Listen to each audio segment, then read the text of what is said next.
নিজে আপনি দোষ করবেন, নিজে অন্যায় করবেন, আর এই লোকটা কিচ্ছু জানে না, ওর ওপরে চাপিয়ে নিজে ভালো সাজেন।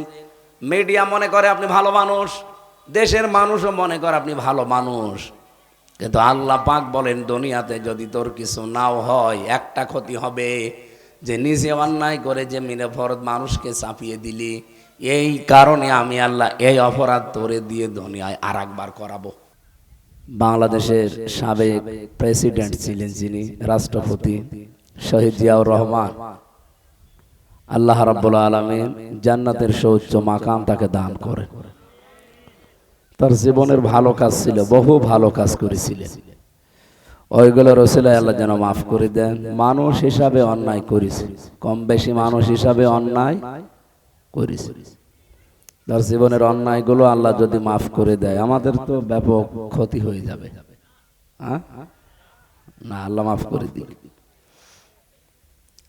বাংলাদেশে এখন তার প্রতিষ্ঠা করা যে দলটা আছে, বিএনপি, জাতীয়তাবাদী দল, ওনার আদর্শের উপরে এখন পুরাপুরি নেই, ওনার আদর্শ থেকে দূরে চলে গেছে।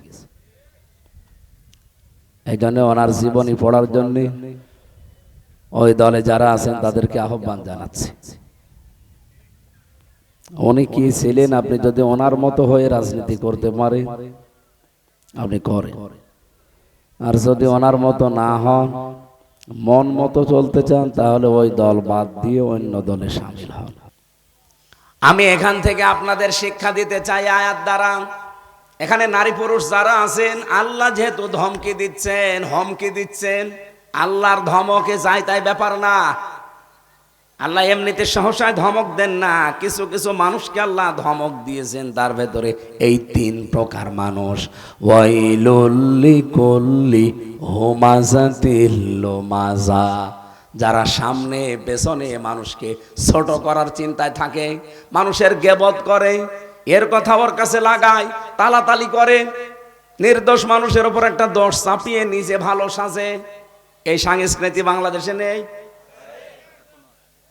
কত মানুষকে দেখছি নিজের দলে অন্যায় করে, অন্যায়টা যখন হয়ে যায় তখন বলে নিরপরাধ একটা মানুষের উপরে দোষটা চাপিয়ে দে, ওর নামে চালিয়ে দে, অসুবিধা নেই। আপনি জানেন এটা কত বড় অপরাধ? আল্লাহ বলেন আমি ধমক দিয়েছি এরকম মানুষকে, যারা নিজে অন্যায় করে অন্যের উপরে চাপিয়ে নিজে সাধু সাজে। এটা তো শুধু ধমক দিয়ে শেষ করিনি, আমায় ইয়াকসিব খাতিয়াতান আও ইসমান সুম্মা ইয়ারমি বিহি বারিআন ফাকাদ ইহতামালা বুহতানা ওয়া ইসমান মুবিনা। বলেন আল্লাহু আকবার। সূরা নিসা 5 নম্বর পারা 15 নম্বর পৃষ্ঠা 12 নম্বর লাইনের 112 নম্বর আয়াতে আছে, বহু মানুষ দুনিয়ায় এমন আছে নিজে অন্যায় করে, অন্যায়টা যখন হয়ে যায়, একটা নিরপরাধ মানুষ যে কিছু জানে না, তার মাথার উপরে দোষটা চাপিয়ে ওই লোকটা নিজে ভালো সাজে। আল্লাহ বলেন এ যেন পাপের বোঝা বহন করে নিয়ে বেড়াচ্ছে। বলেন না? আমি আয়াতটা পড়ার পরে বাংলাদেশের সাথে মিলিয়েছি, 100 জনের প্রায় 90 জন মানুষ আমরা এই অপরাধী। হ্যাঁ বলেন না কেন? নিজে আপনি দোষ করবেন, নিজে অন্যায় করবেন, আর এই লোকটা কিচ্ছু জানে না, ওর ওপরে চাপিয়ে নিজে ভালো সাজেন। মিডিয়া মনে করে আপনি ভালো মানুষ, দেশের মানুষও মনে করে আপনি ভালো মানুষ, কিন্তু আল্লাহ পাক বলেন দুনিয়াতে যদি তোর কিছু নাও হয়, একটা ক্ষতি হবে, যে নিজে অন্যায় করে যে মিনফরদ মানুষকে চাপিয়ে দিলি, এই কারণে আমি আল্লাহ এই অপরাধ তোরে দিয়ে দুনিয়ায় আর একবার করাবো। বিসমিল্লাহির রহমানির রহিম।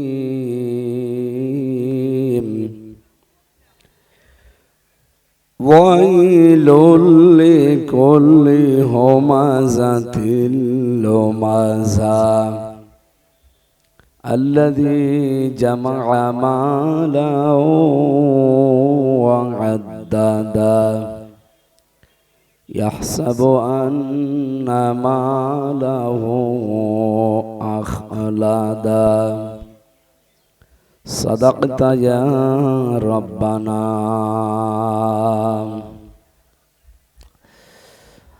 عن ابن عمر رضي الله تعالى عنه قال قال النبي صلى الله عليه وسلم فاتبعوا الصباد الأعظام رواه ابن ماجه وما زادهم إلا إيمانا وتسليما اللهم صل على سيدنا مولانا محمد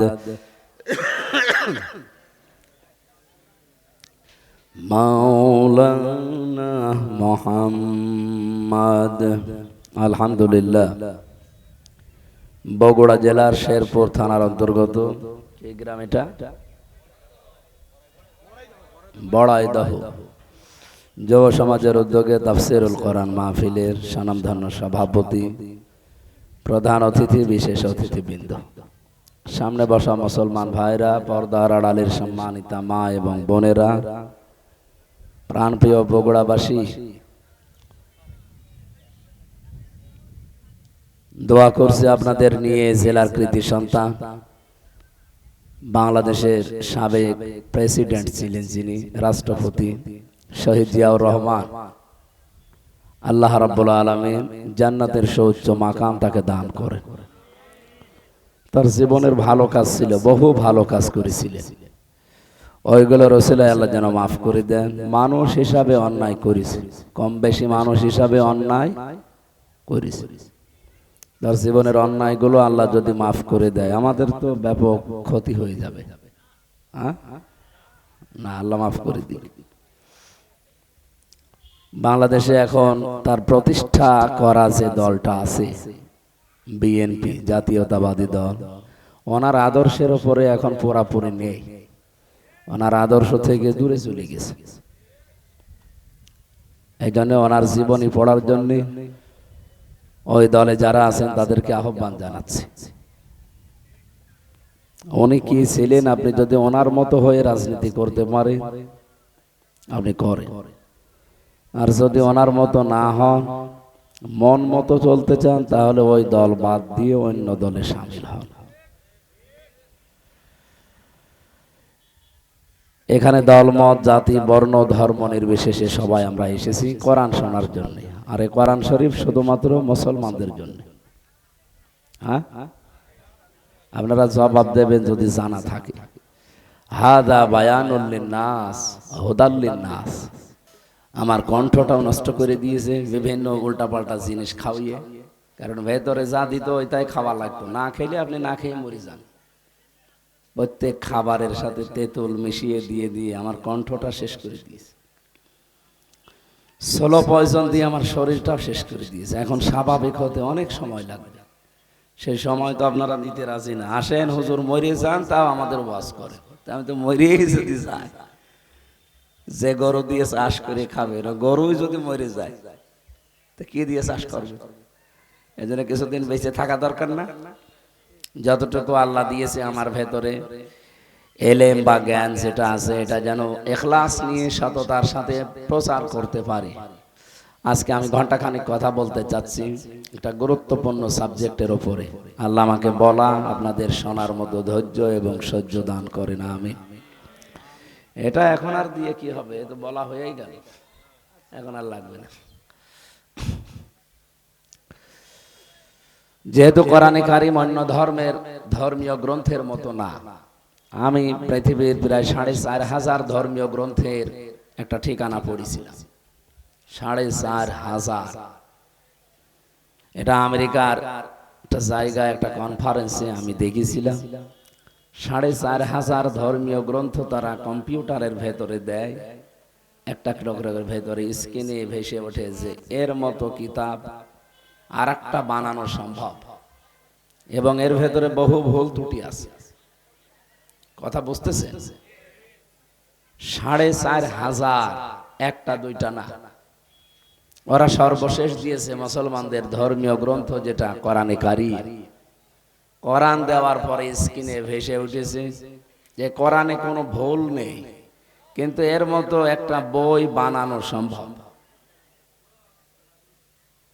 ওরা যারা দায়িত্বে আছে বিচারকের সবগুলো তো খ্রিস্টান। ওরা চিন্তা করছে কি গো, এতদিন মুসলমান বলতো যে কোরআনে কোনো ভুল নেই, সে কাছে মানলাম, কম্পিউটারের স্ক্রিনে লেখা উঠেছে যে কোনো ভুল এর ভেতরে নেই। মুসলমানরা যে বলে এর মতো কিতাব বানানো সম্ভব না, এইটা তো আজকে ভুল প্রমাণ হলো। এর মতো তো কিতাব বানানো সম্ভব, সময় যাই লাগুক, বানানো তো সম্ভব। কম্পিউটারের স্ক্রিনে লেখা এসেছে বানানো সম্ভব, কিন্তু সময় লাগবে 63,000 অক্টেলিয়ন বছর। টের পাচ্ছে? যারা অঙ্ক বোঝায়, এখানে যদি শিক্ষক থাকে, ছাত্র থাকে যারা গণিতের, আমরা একটা হিসাব জানি, এককের যে হিসাব আছে, একক, দশক, সহস্র, তারপরে অযুত, লক্ষ, নিযুত, কোটি, million, billion, pillion, trillion, zillion, অক্টিলিয়ন। আপনি তো 1000 বছরে বাঁচবেন না, 100 বছরও বাঁচেন না। সেখানে প্রায় 13টা ধাপ পার হওয়ার পরে অক্টিলিয়ন আসে। তাও 1 2 না, 63,000 অক্টেলিয়ন বছর সময় লাগবে এই কোরআনের মতো একটা কোরআন বানাতে। আপনি এতদিন হায়াত পাবেন কোথায়? আপনার তো 14 বংশ মিলেও এত হায়াত হবে না। হবে? 14 বংশ মিলে খুব বেশি হলেও 9 10 বা 1000 বছর আপনি পাবেন। সেখানে 63,000 অক্টেলিয়ন বছর, এটা কিয়ামতের আগে আর সম্ভব না। কিন্তু ওরা তো খ্রিস্টান, ওরা জাতে মাতাল হলো তাহলে ঠিক আছে, এটা প্রচার করতে দেয়নি বেশি, যে এটা প্রচার করলে আবার আমাদের খ্রিস্টান ধর্মে যারা আছে দলে দলে পালে পালে দেখা যাচ্ছে সব আমরা হারিয়ে ফেললাম। এই জন্য জাতে মাতাল তালে ঠিক এই যে এখন যেটা আছে এটা মাতাল মতোই লাগে দেখতে। ট্রাম্প কি জানো না, ডোনাল্ড ট্রাম্প, এ দেখতে মাতালের মতো লাগে না? মাতাল হলে কি হবে, তালে কিন্তু ঠিক আছে, ও কথাবার্তারা যাই বলুক, ও কাজ কিন্তু ঠিক করে যাচ্ছে ভেতরে ভেতরে। এই জন্য আমরা যেহেতু কোরআন এমন শুনতে আসলাম যেটা কিয়ামত পর্যন্ত বানানো সম্ভব না, এটা প্রমাণিত সত্য। 1,500 বছর পার হয়ে গেছে, কোরআনের মতো না একটা সূরাও কেউ আজও বানাতে পারে না। কিছু মানুষ চেষ্টা করেছিল, কিন্তু তার কোনো অর্থ আগামাতা নেই। ইন্না আতাইনা কাল কাউসারে সূরা পরিবর্তন করে একটা সূরা বানিয়েছিল। ওরা বানিয়েছে ইন্না আতাইনা কাল আক আক ফাসাল্লি লিরাব্বিকা ওয়াসআক ইন্না শানিয়াকা হুয়াল আবলাক। এ কোনো আগামাতা আছে? এই তো পড়তে গেলে দাঁত মুখ ভেঙে যাওয়ার কথা। আর অর্থ কি? ওরা যে এই নবীর মাধ্যমে এটা বানিয়েছে, গোলাম আহমদ কাদিয়ানি, এই লোকটা এই সূরা বানাতে গিয়ে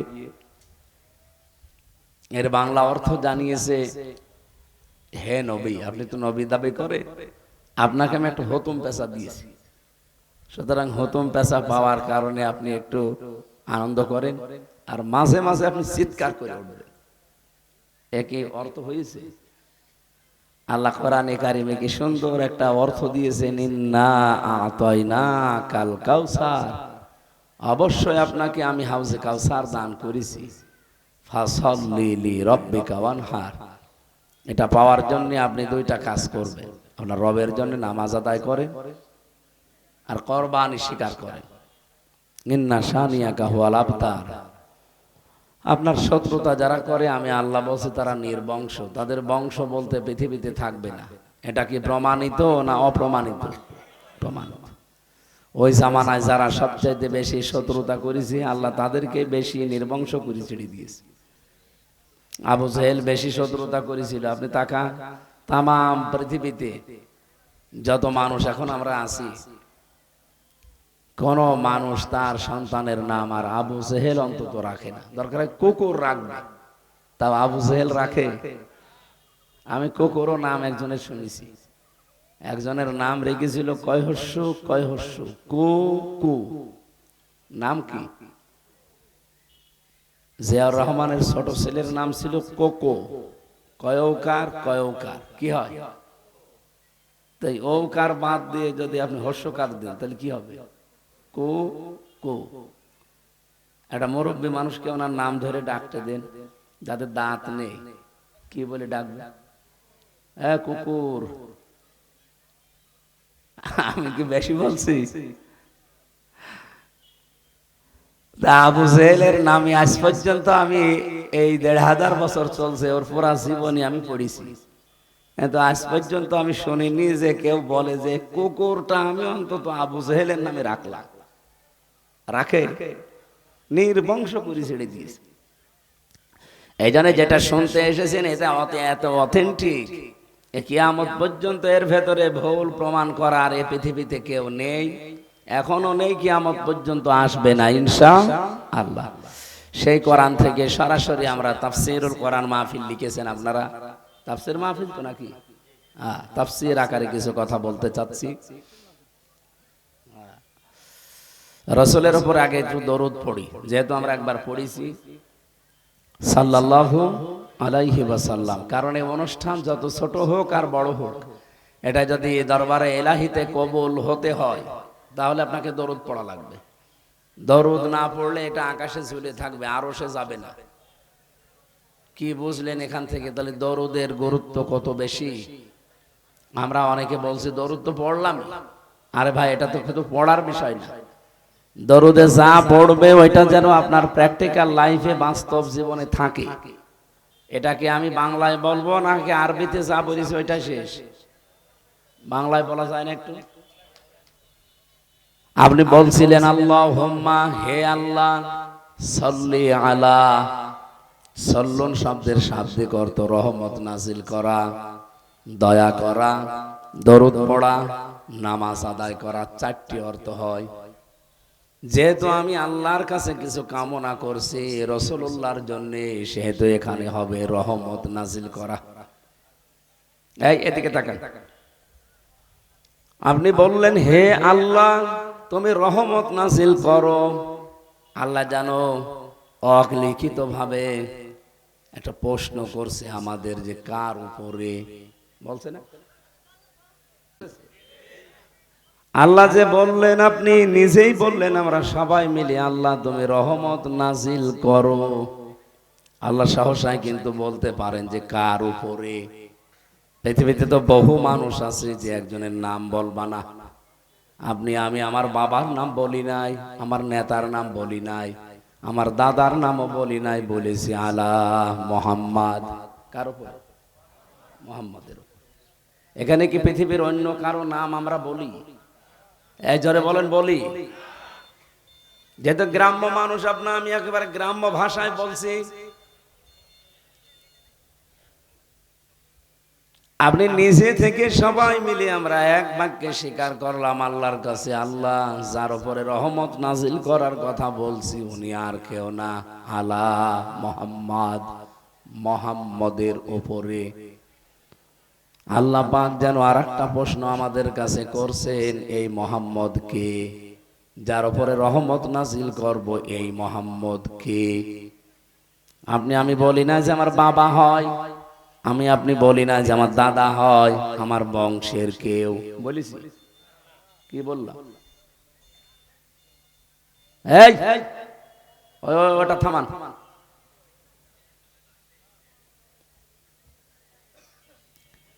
একজন দুইজন না, এখানে নারী পুরুষ যারা আমরা এই দরুদটা পড়লাম সবাই এক বাক্যে বলেছি সাইয়্যিদিনা মুহাম্মদ আমাদের নেতা। কি এই বাংলা অর্থ আমি ঠিক করছি তো? সাইয়্যিদ মানে নেতা, না মানে আমাদের। আমি কিন্তু নিজের কথা শুধু বলি না যে আমার নেতা, তাহলে তো দিতাম সাইয়্যিদ, তো সাইয়্যিদিনা দিয়েছি, তিনি আমাদের সকলের নেতা। প্রশ্ন আসতে পারে নেতা আমি বললাম মুহাম্মদুর রাসূলুল্লাহকে, আমাদেরও তো অনেক নেতা আছে, তাদের মতো নাকি? এতটুকু আপনি শেষ করবেন না, এই জন্য আল্লাহ আরেকবার একটা প্রশ্ন করছেন, কি বললি তুই? আপনি বলছেন সাইয়্যিদিনা মাওলানা, তিনি আমাদের মাওলানা। মাওলানা মানে আমির হামজা, হ্যাঁ কি? মাওলানা শব্দের শাব্দিক অর্থ হচ্ছে পথ প্রদর্শক, গাইডলাইন দাতা, অভিভাবক, দায়িত্বশীল।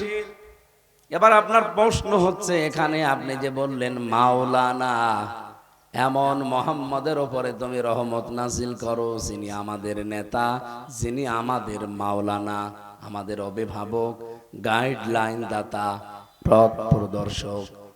সহসায় আপনি এই কথাগুলোর উপরে জীবন চালাতে না পারলে আপনার মতো আমার মতো মানুষ হাজারদার দরুদ পড়েও কিচ্ছু হবে না। যে কথাগুলো বললেন আপনি বাংলায়, আমি বললাম অর্থ, একটা একটা করে নিজের জীবনে মিলিয়ে বলেন, একটাও আপনি মানেন? সাইয়েদিনা মানেন না, মাওলানা মানেন না। এর পরবর্তী কথা তো আরো কঠিন। দরুদ আমি শেষ পর্যন্ত যে করব কি? প্রথম দুইটায় তো আমরা ফেল করে ফেলেছি। আহ্বান জানাচ্ছি শিক্ষা নেওয়ার জন্য। আপনি সিদ্ধান্ত এখনই নিতে পারেন, আজকে থেকে নেতা হিসাবে মোহাম্মদ ছাড়া কাউকে আমি আর মানি না। এটা শুধু এই পর্যন্ত শেষ না, মানে আমি জানি আমি এই পর্যন্ত শেষ। মাওলানাটা খুব বেশি বড়। মাওলানা শব্দের শাব্দিক অর্থ যেহেতু পথ প্রদর্শক, উনি আমাদেরকে যে পথ দেখিয়েছেন ওই পথের বাইরে আমার পরিবার আজকে থেকে চলবে না, ওই পথের বাইরে আমার জীবন কোনো রাস্তায় যাবে না, ওই পথের বাইরে আমার ব্যবসা চলবে না। বলেন, রসুলের 63 বছরের জীবন ছিল না ছিল না? বলেন বলেন। 63 বছরের জীবনে পুরাটা আপনি পড়ে দেখেন, কোনদিন তিনি সুদ খেয়েছেন, ঘুষ খেয়েছেন? উনি কিন্তু খেলে খেতে পারতেন। সূরা মাউনের তাফসীর পড়ে দেখেন, আবু জেহেল দুইটা বাচ্চার, এতিম বাচ্চার সম্পদ। তার বাবা ইন্তেকালের আগে আবু জেহেলের কাছে, যেহেতু সে নেতা ছিল ওই দেশের এবং দেশের দায়িত্বে ছিল, এই লোকটা ডাক দিয়ে বলছে, নেতা আপনার কাছে আমার সম্পদগুলো রেখে গেলাম, আমার এই দুইটা এতিম ছেলে বড় হয়ে গেলে ফেরত দিয়ে দেবেন। বলছে ঠিক আছে। বড় হয়ে গেছে, টাকা পয়সা ফেরত দেওয়া তো দূরের কথা, চাইতে গেলে উল্টাপাল্টা কথা বলে মারধর করে তাড়িয়ে দেয়। নবীজি কাবা শরীফে যাচ্ছিলেন, হঠাৎ দেখলেন দুইটা এতিম রাস্তার পাশে কাঁদতেছে। ডাক দিয়ে বললেন, কি হয়েছে? পুরা ঘটনা শোনার পরে বললেন, চলো। আবু জেহেলের বাড়িতে গেলেন, ডাক দিয়ে বললেন, চাচা, এই দুইটা ছেলের সম্পদ ওর বাবা রেখে গিয়েছিল আপনার কাছে, ফেরত দিয়ে দেন। আবু জেহেল একটা কথাও বলে নাই, বলছে, মোহাম্মদ একটু দাঁড়াও, আমি সম্পদ যা আছে হিসাব করে ওদের ফেরত দিয়ে দেই। দিয়ে দিলেন, চলে গেল। আশপাশে যারা দাঁড়িয়েছিল চামচা ডাক দিয়ে বলছে, নেতা আপনি কিছুই বললেন না, আপনি ইশারা দিলেও তো মোহাম্মদকে ফিরে যেতে দিতাম না, আপনি তো কিছু না বলে সম্পদগুলো সব দিয়ে দিলেন। এ কয়েকবার তো এর আগে এসেছিলেন বাচ্চারা, কিছুই তো দেননি, আরো মারধর করে তাড়িয়েছেন।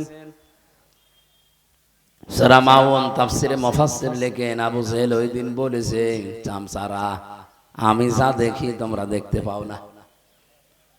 মোহাম্মদ যখন এতিম বাচ্চাটার পক্ষ নিয়ে আমার কাছে এসে শুধু বলল, চাচা সম্পদগুলো দিয়ে দেন, এ কথার সঙ্গে সঙ্গে দেখি দুই দিকে দুইটা বাঘ হা করে আছে। আমি যদি ওই সময় কিছু না বলি, গড়িমসি করতাম, দেরি করতাম, আমার মনে হচ্ছে বাঘ আমাকে এখনই খেয়ে ফেলবে। বলেন তো, ওই দুইটাকে আসলে দুনিয়ার বাঘ ছিল? এখান থেকে কি পেলেন? যদি আপনি সত্যি ন্যায় নিষ্ঠা সত্যের পক্ষে, মাজলুমের পক্ষে দাঁড়িয়ে যেতে পারেন একনিষ্ঠ ভাবে, ইখলাসের সাথে, আপনার সাথে আমার আল্লাহ কিছু না কিছু অবশ্যই পাঠিয়ে সাহায্য করবে।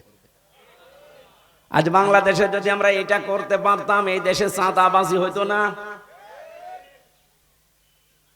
একজন মানুষকে সামনাসামনি ধরে নিয়ে পিটাচ্ছে, মারছে, পাথর দিয়ে মেরে ফেলছে, কিছুই বলার নেই। আর কিছু বলার নেই মানে আপনি যে নামাজ আদায় করেন, আল্লাহ রসুলে বিশ্বাস করেন, সবাই মিলে দল মত বাদ দিয়ে যদি ওই জায়গায় একভাবে মানব প্রাচীর হয়ে দাঁড়িয়ে যাওয়া যায়, শুধু আমরা 8-10 জন না, আমাদের সাথে আমার আল্লাহ ফেরেশতাও পাঠাবে। এটা বাংলাদেশে যদি আমরা কায়েম করতে পারতাম, এই 1 বছর 2 মাস চলছে, আমার মনে হয় দেশের বদনাম বাইরের দেশে এত ছড়াইতো না। বাইরে যাওয়া যাচ্ছে না, আমি তো বেশিরভাগই বাইরের দেশগুলোতে ঘুরি, যা অবস্থা, কান ঝালাফালা হয়ে যায় কথা উল্টা পাল্টা শুনতে। অথচ সেই জন্মের পর থেকে সূরা মাউন আমরা পড়ে যাচ্ছি, এখান থেকে এখনো পর্যন্ত কিছুই নিতে পারিনি। নবীজি ছেলে 2টাকে সম্পদ সহ নিয়ে আসলেন। কিছু দূর আসার পরে বললেন, তোমাদের বাড়িতে চলে যাও। ইতিহাসের কিতাবে লেখা আছে, ছেলে 2টা কিছু সম্পদ নিয়ে রাসূলুল্লাহকে বলেছিল, হে আল্লাহর নবী, এগুলো আপনি নেন, কারণ আমরা তো আদায় করতে পারি নাই। আদায় যদি করতে পারতাম এতদিন ঘোরাতো না। আপনি একবারই যখন আমাদের আদায় করে দিলেন, অন্তত এইগুলো রাখেন। বিশ্বনবী জানিয়েছেন, সন্তানেরা, পৃথিবীতে আল্লাহ আমাকে ঘুষ নেওয়ার জন্য পাঠান নাই। আমার মনে হয় হাদিস থেকে কয়েকটা বিষয় শিক্ষা নেওয়া যায়। এখানে কয়েকটা লিসন আছে। আমরা যদি এরকম এলাকার কোনো মাতুব্বর মেম্বার, এলাকার কোনো মডলকে ধরতাম যে আমার এটা আদায় করে দেন, ও যদি আদায় করেও দিত, বলতো আমার জন্য কতটুকু। এটা হয়তো বগুড়ায় নেই, অন্য জেলায় আছে।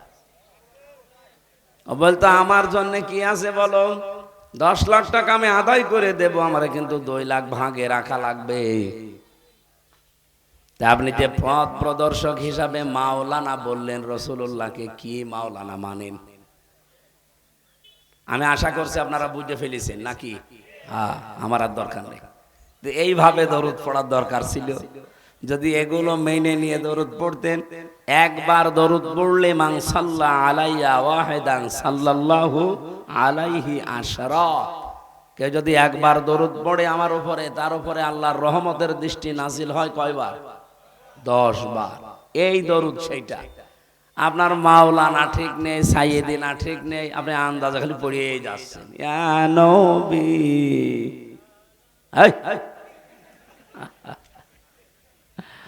না, আমি আশা করব আপনারা এটা ঠিক করবেন ইনশাআল্লাহ। আমার আজকের তেলাওয়াত কিন্তু আয়াত আপনারা শুনে বুঝেছেন, একটা পরিচিত আয়াত। অধিকাংশ মানুষ আমরা এটা নামাজে পড়ি, কিন্তু এর ভেতরে যে এত কথা আছে, আপনি দেখেন কি বের হয় না।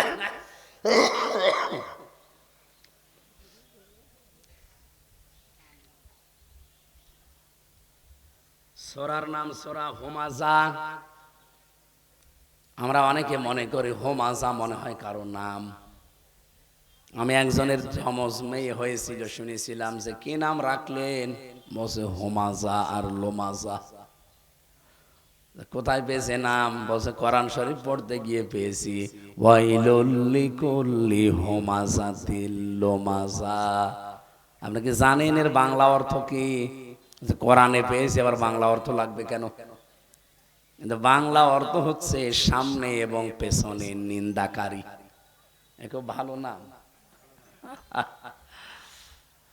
এই জন্য আরবি হলেই নাম রাখা যাবে না, এর অর্থ কি আছে, কারণ এর প্রতিটি শব্দের একটা প্রভাব আছে, ওইটা আপনার জীবনে প্রতিফলিত হবে।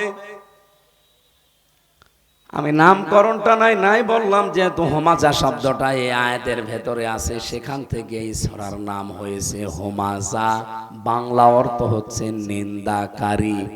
মানুষকে যারা ছোট করে সামনে পেছনে, তাদেরকে হুমাযা বলা হয়।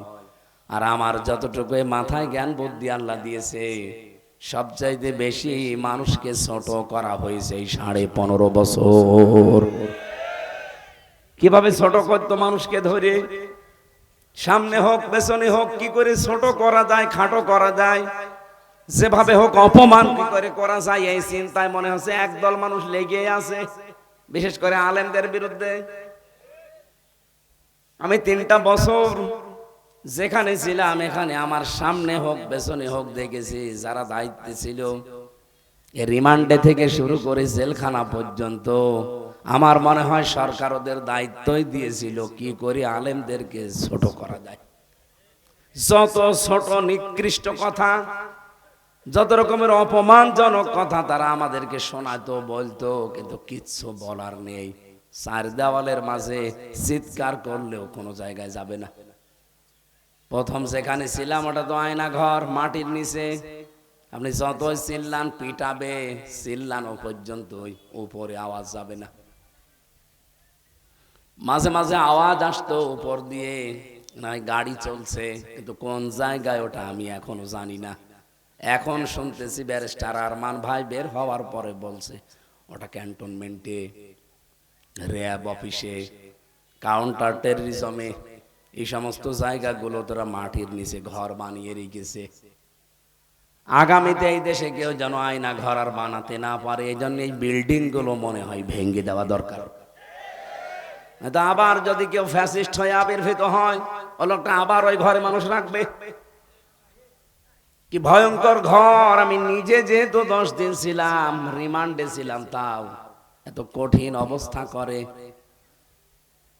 এদিকে 1.5 হাত, এদিকে 3.5 হাত, এতটুকু একটা জায়গা, সামনে আবার লোহার খাঁচা দেওয়া, 5 শিকল দিয়ে বেঁধে দেয়।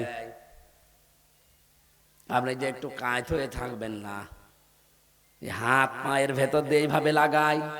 আমার সাথে মুফতি ফখরুল ইসলাম ভাই ছিল নোয়াখালীর, উনি বলছিলেন এইভাবে হাত দিল আমারে, 2 হাত দিয়ে সামনে যে লোহার ব্যারিকেড দেওয়া আছে ওর সাথে লাগিয়ে শিকল দিয়ে দিল। 1-2 ঘন্টা পরে একটু ছেড়ে দেন না, 24 ঘন্টা আমি এভাবে বসে আছি। 1-2 দিন না, মাসের পরে মাস। এই যে মানুষ শুয়ে থাকে, এটা যে কত বড় নিয়ামত। ওনারে আমার ছেলে দিয়েছিল কয়দিন, ফাঁসির ওই কন্ডেম সেলের ভেতরে দেখতাম লোকটা হাত পা ছেড়ে দিয়ে 60 হয়ে শুয়ে আছে। কি ভাই আপনি এমন করেন? আপনার কারণে তো আমল শুতে পারি না, কারণ 2 জনের জায়গায় 1 হাত করে। এইভাবে থাকলে আমি সব কি করি? আমারে বলছে হামজা, এই যে মানুষ শুয়ে থাকে এটা যে কত বড় নিয়ামত আমি জানি। কতদিন আমি শুতে পারিনি।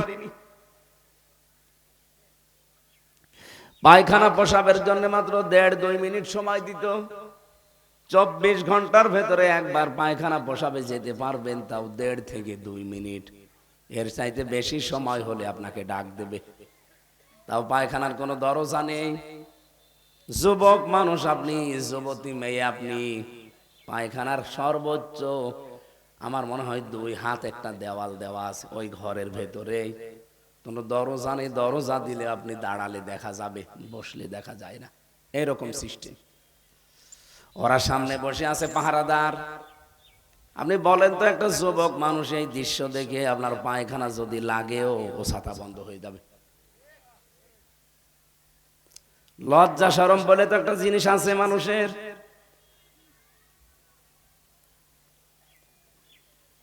সকালবেলা 1 মুঠ খাবার দিয়ে যেত, কয়েকটা ছোলা দিত। দুপুর বেলায় 1 বাটি ভাত দিয়েছে, ওর ভেতরে ডাল দেবে, তরি তরকারি দেবে, 5-6 রকম তরকারি একসাথে মিশিয়ে, পারলে খান, না পারলে ফেলে দেন। কিছু কিছুদিন ভাত পেয়েছিলাম, ভাত না, মনে হচ্ছে ভাতের ভেতরে পোকা কিলবিল করছে। বছরের পর বছর পড়ে থাকে এরকম চাউল গোডাউনে, সেখান থেকে ওরা নিয়ে আসে।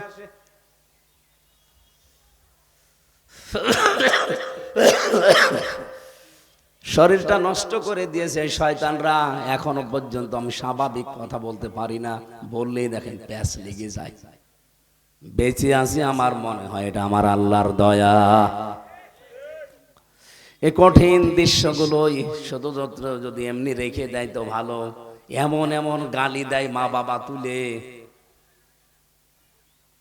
এই যে মানুষকে যারা ছোট করে, খাটো করে, মানুষের সম্মান নিয়ে যারা সিনেমিনি খেলে, আল্লাহ পাক বলেন আমি নিজে তাদেরকে ধমক দিয়েছি, হুমকি দিয়েছি। সেরকম 3টা বিষয় আজকে আমি আলোচনা করব ইনশাআল্লাহ। সূরার নাম কি বললাম? বলেন বলেন। বাংলা অর্থ হচ্ছে নিন্দাকারী, ছোটকারী, খাটোকারী। সামনে হোক পেছনে হোক মানুষের যারা দোষ চর্চা করে, মানুষকে যারা ছোট করতে চায়।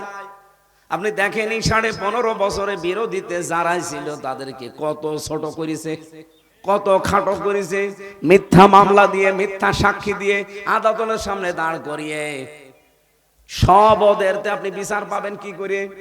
মামলার আয়ু ওদের, ম্যাজিস্ট্রেট ওদের, যারা রিমান্ডে নেবে অফিসার গুলো ওদের।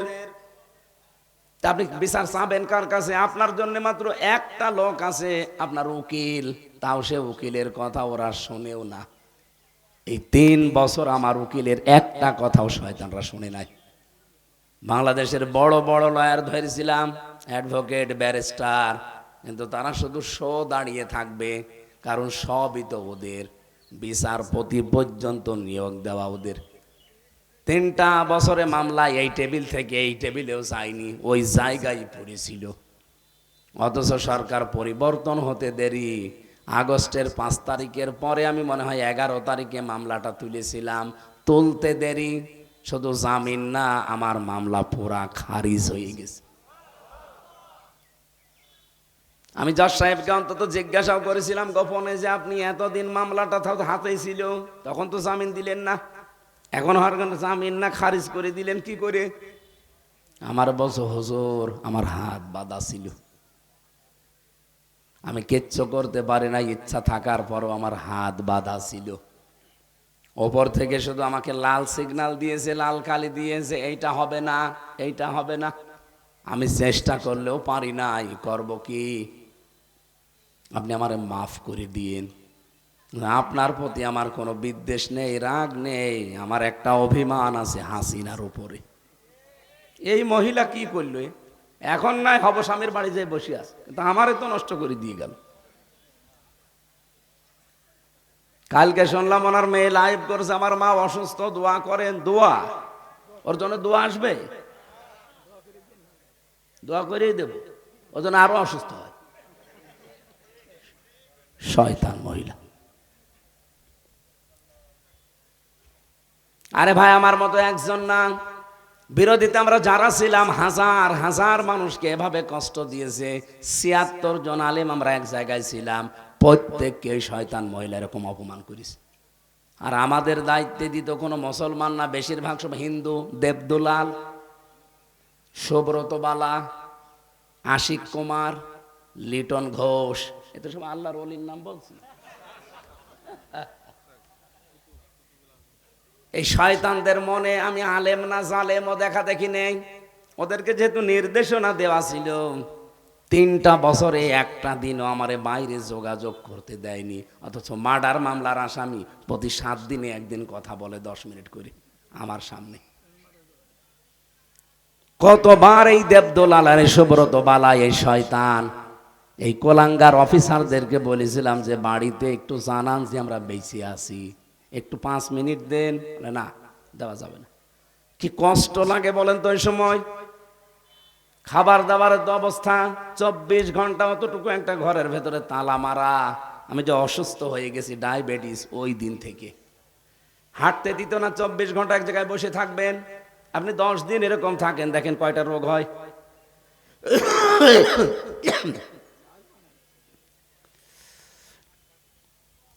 আমি এখান থেকে আপনাদের শিক্ষা দিতে চাই আয়াত দ্বারা। এখানে নারী পুরুষ যারা আছেন, আল্লাহ যেহেতু ধমকি দিচ্ছেন, হুমকি দিচ্ছেন, আল্লাহর ধমকে যায় তাই ব্যাপার না। আল্লাহ এমনিতে সহসায় ধমক দেন না, কিছু কিছু মানুষকে আল্লাহ ধমক দিয়েছেন। তার ভেতরে এই 3 প্রকার মানুষ। ওয়াইলুল লিকুল্লি হুমাযাতিল লুমাযা, যারা সামনে পেছনে মানুষকে ছোট করার চিন্তায় থাকে, মানুষের গীবত করে, এর কথা ওর কাছে লাগায়, তালাতালি করে, নির্দোষ মানুষের উপর একটা দোষ চাপিয়ে নিজে ভালো সাজে। এই সংস্কৃতি বাংলাদেশে নেই। কত মানুষকে দেখছি নিজের দলে অন্যায় করে, অন্যায়টা যখন হয়ে যায় তখন বলে নিরপরাধ একটা মানুষের উপরে দোষটা চাপিয়ে দে, ওর নামে চালিয়ে দেওয়া, অসুবিধা নেই। আপনি জানেন এটা কত বড় অপরাধ? আল্লাহ বলেন আমি ধমক দিয়েছি এরকম মানুষকে, যারা নিজে অন্যায় করে অন্যের উপরে চাপিয়ে নিজে সাধু সাজে, এটা তো শুধু ধমক দিয়ে শেষ করিনি। অমাই ইয়াকসিবু খাতিয়াতান আও ইসমান সুম্মা ইয়ারমি বিহি বারিআন ফাকাদ ইহতামালা বুহতানা ওয়া ইসমান মুবিনা। বলেন আল্লাহু আকবার। সূরা নিসা 5 নম্বর পারা 15 নম্বর পৃষ্ঠা 12 নম্বর লাইনের 112 নম্বর আয়াতে আছে, বহু মানুষ দুনিয়ায় এমন আছে নিজে অন্যায় করে, অন্যায়টা যখন হয়ে যায়, একটা নিরপরাধ মানুষ যে কিছু জানে না তার মাথার উপরে দোষটা চাপিয়ে ওই লোকটা নিজে ভালো সাজে। আল্লাহ বলেন এ যেন পাপের বোঝা বহন করে নিয়ে বেড়াচ্ছে। বলেন নাউজুবিল্লাহ। আমি আয়াতটা পড়ার পরে বাংলাদেশের সাথে মিলিয়েছি, 100 জনের প্রায় 90 জন মানুষ আমরা এই অপরাধী। বলেন না কেন? নিজে আপনি দোষ করবেন, নিজে অন্যায় করবেন, আর এই লোকটা কিচ্ছু জানে না, ওর ওপরে চাপিয়ে নিজে ভালো সাজেন। মিডিয়া মনে করে আপনি ভালো মানুষ, দেশের মানুষও মনে করে আপনি ভালো মানুষ, কিন্তু আল্লাহ পাক বলেন দুনিয়াতে যদি তোর কিছু নাও হয়, একটা ক্ষতি হবে, যে নিজে অন্যায় করে যে নিরপরাধ মানুষকে চাপিয়ে দিলি, এই কারণে আমি আল্লাহ এই অপরাধ তোরে দিয়ে দুনিয়ায় আর একবার করাবো। কারণ লোকটা তো কিছু জানতো না, ওকে বিনা কারণে একটা তহমত দিয়ে ওর জীবনটা নষ্ট করে দিলি। আমি যেহেতু ভিকটিম, আমার নিজেরটা বলছি, যে মামলা আমারে দিয়েছিল কোরআন, আমি মাথায় নিয়ে বলতে পারি আল্লাহর কসম ওই সম্পর্কে আমি কিচ্ছু জানতাম না। আমারে দিয়েছে, আমি নাকি আনসারুল্লাহ বাংলা টিমের সারা বাংলাদেশের প্রধান, অথচ ছাতাছে কি আমি আজ পর্যন্ত জানি না। আরে ভাই, আমি যেটা করি নাই জানি না, সেই দোষ আপনি আমার মাথার ওপরে চাপিয়ে আমার জীবনটা নষ্ট করে দেবেন। আমি যদি কোনো দোষ করে থাকি সেই দোষ আমাকে দেন। কথা বলেন না কেন? আমার উপর যদি অন্য কোনো দোষ দিত তাও তো অন্তত আমি সেগুলো করি মেনে নিতাম। যে যদি বলতো জামাত ইসলামের ক্যাডার, তাও মানতাম। যদিও আমি অ্যাক্টিভ ভাবে ওই সময় জামাত করতাম না, শিবির করতাম না, আমি তো কোনো রাজনৈতিক দলে অ্যাক্টিভ ছিলাম না, এমনি ভালোবাসতাম। কিন্তু যেটা আমি জানি না একেবারে, এর পক্ষে আপনি মামলা মিথ্যা বানিয়ে আবার সাক্ষীও জোগাড় করেছে 4 জন। আদালতে আমার সামনে দাঁড়িয়ে বলছে হ্যাঁ উনি সারা বাংলাদেশের প্রধান। আদালত মিট করে হাসতেছে জজ সাহেব, কারণ জজ তো আমার চেনে, জজ আমার বিশ্ববিদ্যালয়ের আমার বড় ভাই, আমার বিশ্ববিদ্যালয়ের উনি বড় ভাই আমার। আমি বের হয়েছি 14 সালে, ওনারা বের হয়েছে 2000 সালে, 14 বছর আগে উনি বের হয়েছে। ওই লোকটা জজ হয়ে বসে আছে, পরিচয় আগেই নিয়েছে যে আমির হামজা আমার বিশ্ববিদ্যালয়ের ছোট ভাই, ও বাংলাদেশের আনসারুল্লাহ বাংলা টিমের সারা দেশের প্রধান হয় কি করে?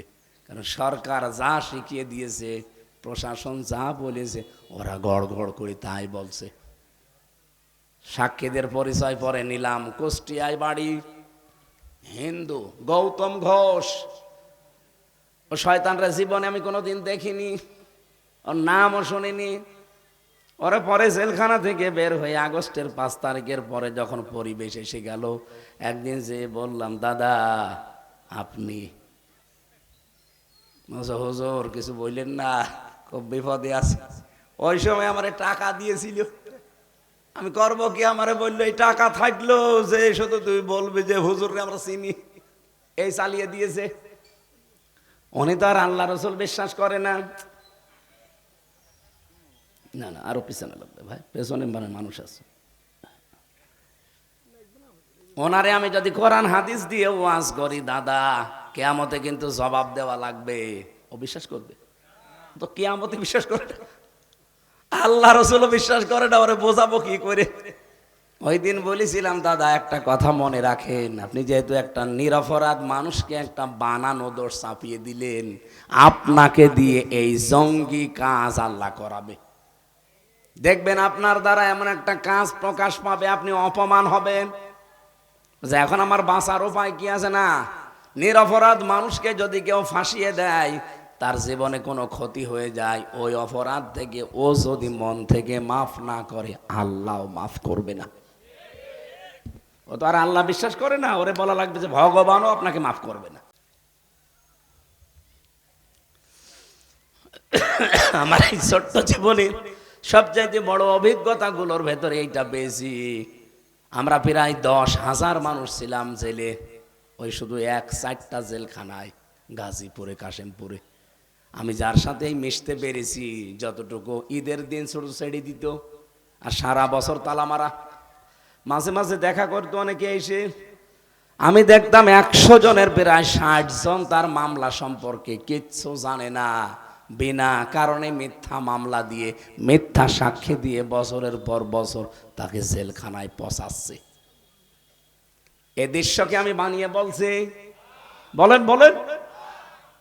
এই যে আপনি গীবত শুরু করেন, মানুষের উপরে দোষ চাপিয়ে দেন, কাউকে ছোট করার জন্যে অথবা কারোর সাথে সম্পর্ক নষ্ট করার জন্য আপনি কথা তালাতালি করেন, এটা এত বড় অপরাধ আল্লাহর কাছে। আল্লাহ পাক বলেন, আমার মনে হয় আকাশটা ভেঙ্গে ওর মাথার উপরে ফেলি। এমনকি আকাশ থেকে যে বৃষ্টি নাজিল হয়, এই গোনাটার কারণে আল্লাহ বৃষ্টি পর্যন্ত বন্ধ করে দেয়। মুসা নবীর জামানার একটা ঘটনা হাদিসে পড়ছিলাম, অনেক দিন পর্যন্ত বৃষ্টি বন্ধ ছিল, বৃষ্টি হয় না। লোকজন যে বলছে, মুসা একটু দোয়া করেন। চাটিয়াল ময়দানে উম্মতদেরকে নিয়ে গেলেন, এরকম একটা ময়দানে তিনি নামাজ আদায় করে দোয়া করছেন, রব্বুল আলামিন তুমি বৃষ্টি নাজিল করো। আল্লাহ সব জানিয়ে দিলেন যে না, বৃষ্টি হবে না। হযরতে মুসা আবেগপূর্ণ নবী ছিলেন, খালি কথা শুনলেই প্রশ্ন করতেন। ডাক দিয়ে বলে, রব্বুল আলামিন বৃষ্টি হবে না মানে কি? কি বলেন? এগুলো নাই আমার উম্মত, আমার মায়া লাগে, কিন্তু এগুলো তো আপনার বান্দা, আপনার মায়া লাগে না? আল্লাহ বলেন, মায়া লাগে, কিন্তু বৃষ্টি দেব না। বৃষ্টি দেবা না মানে দেওয়া লাগবে? বলে না, দেব না, দেওয়া লাগবে। 2-3 বার যখন কথা বলার পর আল্লাহ পাক বলেন, মুসা বৃষ্টি দিতে পারি, কিন্তু তুমি যাদেরকে নিয়ে দোয়া করছিলে এর ভেতরে নামিমা, তালাতালি করা, এরকম একটা লোক আছে। ও যতক্ষণ তোমার মোনাজাতে হাত তুলবে ততক্ষণ বৃষ্টি হবে না, আগে ওরে বের করা লাগবে, তারপরে দোয়া করো। মুসা নবী বলছে, আল্লাহ তুমি শুধু ওর নাম বলো, দেখো কি করি। না, আমি নিজেই নাম ধরে কথা বলতে নিষেধ করি, আর এখন আমি নিজেই নাম বলবো, তুমি ওরে ধরে অপমান করবা সবার সামনে, হবে না। তুমি যদি না বলো, আমি তো আর মানুষের মনের খবর জানি না, আমি বলবো কি করে? রব্বুল আলামিন বলেন, একটা কায়দা আছে, তুমি সবাইকে নিয়ে একটা তওবা করবা, ইখলাসের সাথে যারা তওবা করবে তাদের অপরাধ এক্ষুনি মাফ হয়ে যাবে। হযরতে মুসা আসলেন, বললেন, আল্লাহ এই বাণী জানিয়েছে, এখানে নামিমা একজন আছে, তালাতালি করা লোক, কিন্তু কে আছে আমি জানি না, তবে আছে। আমি এখন সবাইকে নিয়ে তওবা করব, আশা করছি সেই লোকও তওবা করবে। যদি তোমার দিল থেকে আমরা সবাই তওবা করি, আমাদের তওবা কবুল করে আল্লাহ বৃষ্টি দিতে পারে। উনি সবাইকে নিয়ে তওবা করে এবার মোনাজাতে হাত তুললেন, সঙ্গে সঙ্গে আমার আল্লাহ বৃষ্টি নাজিল করলেন। আপনি চিন্তা করেন, মুসা নবীর মতো এত বড় পাওয়ারফুল নবী, যিনি আল্লাহর সাথে কথা বলতেন, সরাসরি কালিমুল্লাহ বলা হয়, সেই নবী হাত তুলে বসে আছে। শুধু যারা হাত তুলেছে তার সাথে তাদের ভেতরে একজন তালাতালি করা লোক ছিল। এই জন্য যদি মুসা নবীর দোয়া 3 বার আল্লাহ ফেরত দেয়, এখানে যদি এরকম কোন রোগী থাকেন, আগের থেকে চলে যান, কারণ মোনাজাত করলেই মাহফিল কবুল হবে না আপনার কারণে। দেখেন তো কেউ চলে যাচ্ছে কিনা, ওই যে একটা চলে যাচ্ছে, যাক, ওটা তালাতালি করে মনে হয় না।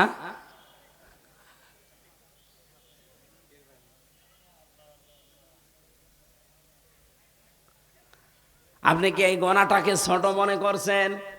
কত বড় গোনা টের পাচ্ছেন? এর শাস্তি কি? আল্লাহ শাস্তির ধরন দিয়েছেন। আল্লাহ বলেন কাল্লা লা ইউমবাযান্না ফিল হুতামা, কখনোই না। এই হোমাজার লোমাজা যারা দুনিয়ায় করবে, সামনে পেছনে মানুষের গীবত করবে, পরনিন্দা করবে, পরচর্চা করবে, এর কথা ওর কাছে লাগাবে, মানুষকে সামনাসামনি অপমান করে, পেছনে পেছনে অপমান করে, এই মানুষগুলোর জন্য প্রথম শাস্তি আমি হোতামায় ফেলবো। কোথায় বলেন বলেন? হোতামা কি? আল্লাহ নিজে প্রশ্ন করছেন, ওমা আদরাকা মাল হুতামা। নবী আপনি জানেন হোতামা কি? যেহেতু নবীজি জানেন না, আল্লাহ জানাচ্ছেন এবার, নারুল্লাহিল মুকদা, এটা আল্লাহর জ্বালানো আগুন। বগুড়াবাসী খুব খেয়াল করে দেখেন, আমি জাহান্নামের 100টা স্তরের কথা পড়েছি কোরআনে। আমরা অনেকে 7টা জানি, যে জাহান্নাম কয়টা? 7টা জানি, আমি 100টা পেয়েছি কোরআনে। জাহান্নামের এই স্তরগুলো 100টার উপরে আপনি কোন জাহান্নাম আল্লাহ জ্বালিয়েছেন এই কথা আমি পাইনি। কিন্তু এই কথা বলতে গিয়ে আল্লাহ বললেন নারুল্লাহিল মুকদা, এটা আল্লাহর জ্বালানো আগুন। তাহলে আল্লাহ নিজে জ্বালিয়েছে, কেমন হতে পারে? আল্লাহ পরিচয় দিচ্ছেন, আল্লাতী তাত্তালিউ আলাল আফইদা, এটা যেখানেই লাগবে শরীরের আগে কলিজা পুড়ে যাবে।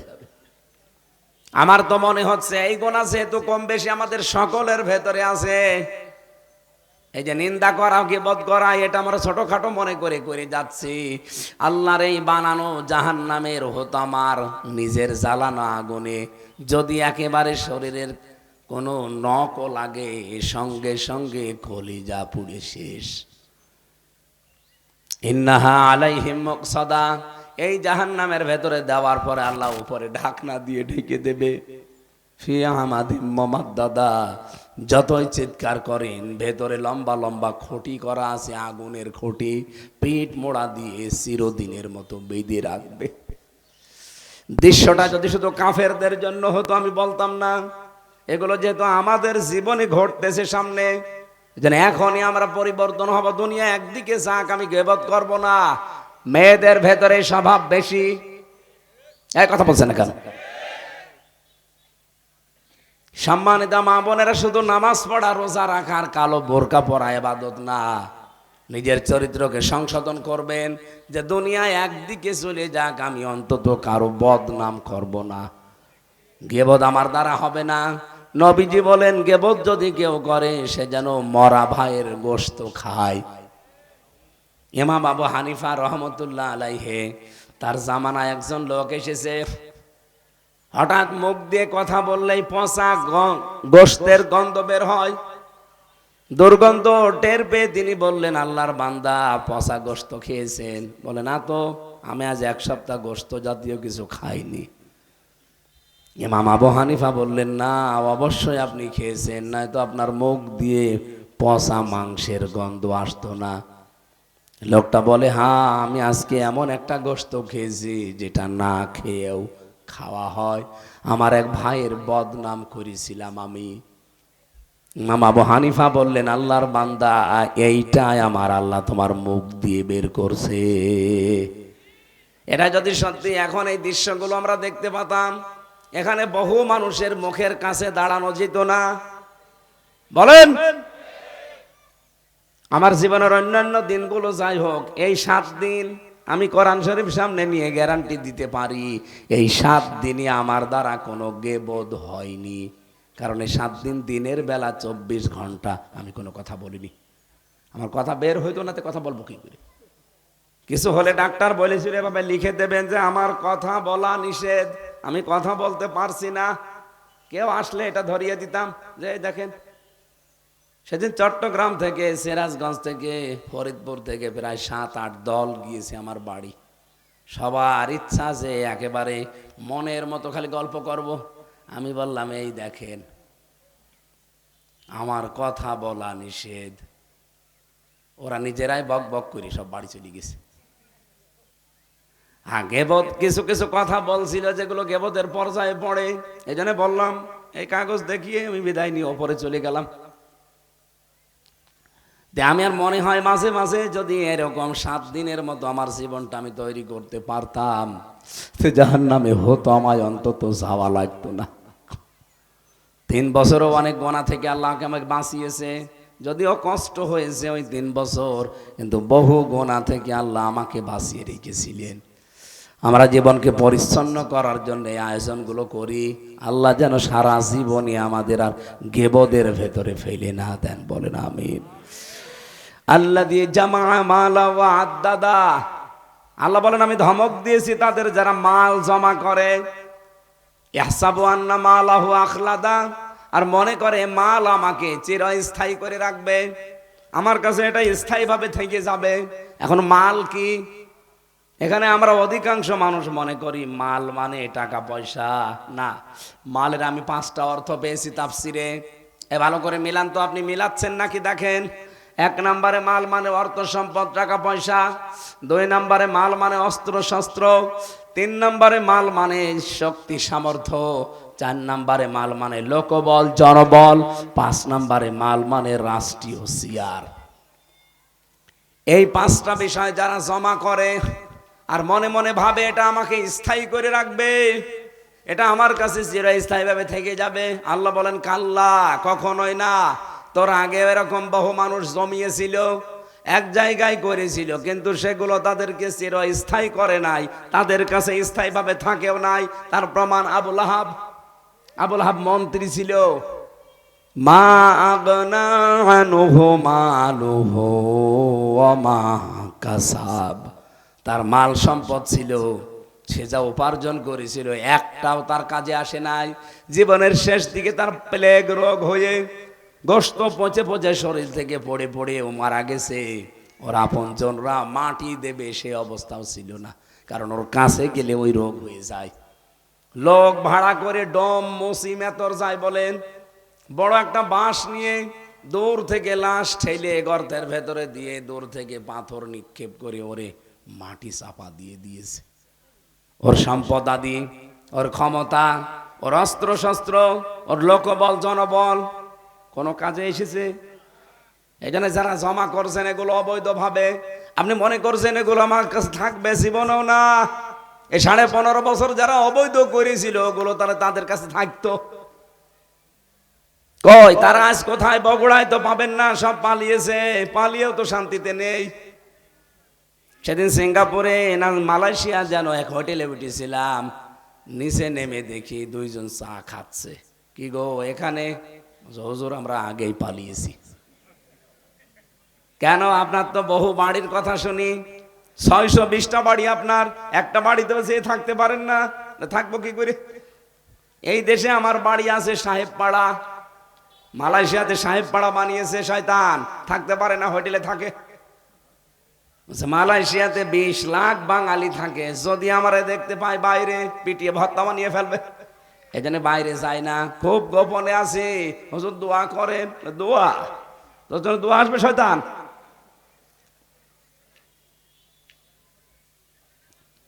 এরকম বাস্তব প্রমাণ দেখার পরেও যদি কারো জীবন পরিবর্তন না হয়, কেন আপনি লোকবল জনবল অর্থ সম্পদ অস্ত্র শস্ত্র রাষ্ট্রীয় চেয়ার পাওয়ার জন্য মরিয়া হয়ে উঠেছেন? এগুলো থাকবে আপনার কাছে? না, থাকবে না। তাহলে কোরআন মিথ্যা হয়ে যাবে। অবৈধভাবে উপায় করলে জীবনেও থাকবে না, সব হাতছাড়া হয়ে যাবে।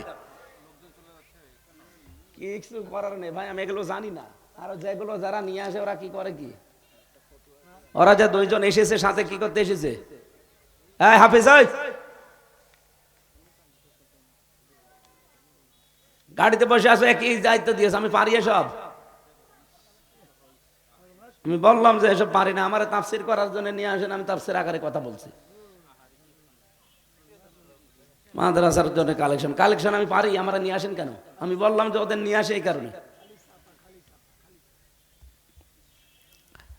তাফসির করতে হলে আমি বিভিন্ন লাইনে যাচ্ছি না, এক জায়গায় করবো না এগুলো। এখন যে যতগুলো লিখেছিলাম এ বলতে গেলে আরো 2 ঘন্টা লাগবে। এতগুলো তথ্য আমার আবার গলায়ও সাপোর্ট করছে না, এত কষ্ট করে কথা বলছে, এর ভেতরে 2 বার কাগজ দিলেন, আমি কি করবো? আমি পারি না ভাই, আমি যেটা পারি না জোর করে চাপিয়ে দিলে হয় আমার বসে পড়া লাগবে, নাই মরে দেওয়া লাগবে। আমি পারি না, এই কালেকশন আমি জানি না, পারি না। আমি যে আপনার কাছে বলবো ভাই 5 টাকা দেন, এই হাওয়া তো দেওয়া লাগবে আগে, ওই হাওয়া ওরা দিতে পারে, ওদের কাছে দিন। এই দেন, ওর কাছে মাইক দেন। তাহলে একটার পর একটা কাগজ দিচ্ছে কেন? না না, আপনি করলে করে নেন, 5 মিনিট করে নেন, তারপরে কথা বলছেন। নেন নেন নেন নেন, এতিমখানার জন্য মাহফিল দিয়েছেন আপনি। আরে না, আপনি 5 মিনিট কথা বলেন আগে। এদের এত বড় আয়োজন নষ্ট করে দেবেন মানে? ওই যা মাইক নেন, এই মাইক দেন, ওনার কাছে মাইক দেন, কেউ যায় না যেন। আমি এর আয়াতের পরে শুরু করছে, দেন 5 মিনিট দেন। আরে কালেকশনের মাহফিল নেবেন না, ছাতা করে একটা ওয়াজ বোঝানো যায় না।